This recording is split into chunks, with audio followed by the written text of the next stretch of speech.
Crops are the foundation of your microgreens business, and SeadLeaf helps you manage your crops and cropping schedule to ensure your crops mature on your preferred harvest day.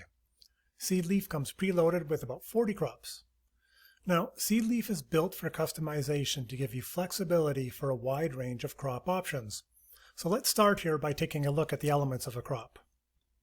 Your crop name is how you identify your crop. You want it to be descriptive and specific. We'll come back to that. Seed is, well, the seed. You'll select your seed from a drop-down list showing your customized seed lists that we looked at already. Seeding rate is for reference when sowing and will be used to calculate seed expenses in the future. This is the dry weight of seed required for this crop. Soak time in minutes is solely for reference. Days to germinate, or DTG, is how long the crop spends covered or in the dark from its soaking or sowing day. Days to maturity, or DTM, is how long the crop will grow from soaking or sowing to harvest. The cut yield is your expected yield for this crop. And the overnight soak button is used if you soak your seed overnight, meaning your sowing day will be the day after your soaking day in your SeadLeaf task list. Okay, now let's create our crop. So you will need to come up with your own naming system, but here is a recommendation to start with each crop name having 3 parts: the crop, the variety, and the tray size. And this is an effective naming system if you have multiple varieties of crops and grow them in different size trays. So let's do basil, Thai, 1020. So this tells me I'm growing basil, the variety is Thai, and I'm growing it in a 1020 tray, or a 10-inch by 20-inch tray. My seed, of course, is going to be Thai basil. My seeding rate for basil is about 8 grams. We don't soak basil, so we're going to put a 0 in there. Days to germination, we're putting 5 for our basil.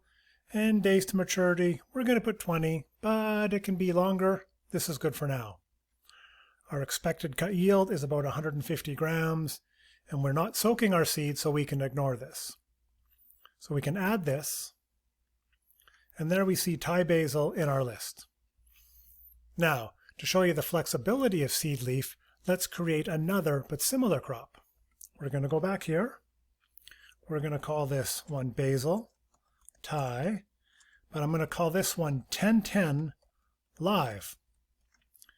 This means I'm growing it in a 10 by 10 tray and I'm selling it live. The seed is our Thai basil again, so this is why we separate our seeds from our crop. Now, my tray is half the size, so my seeding rate is half the amount. We already know our soak time is none. We have the same days to germinate, and pretty much the same days to maturity.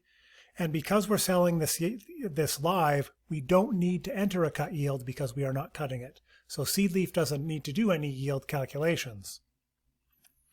We can add that, and there you can see we've got our basil Thai 1010 live and our basil Thai 1020. So that's how you create customized crops in SeadLeaf using a specific descriptive naming system. To edit a crop, simply click on it, make the change you want, and type it properly. Click Save, and now you've got your change there. Now, you grow a crop and you sell a product. So let's take a look at products next and see how they relate back to our crops.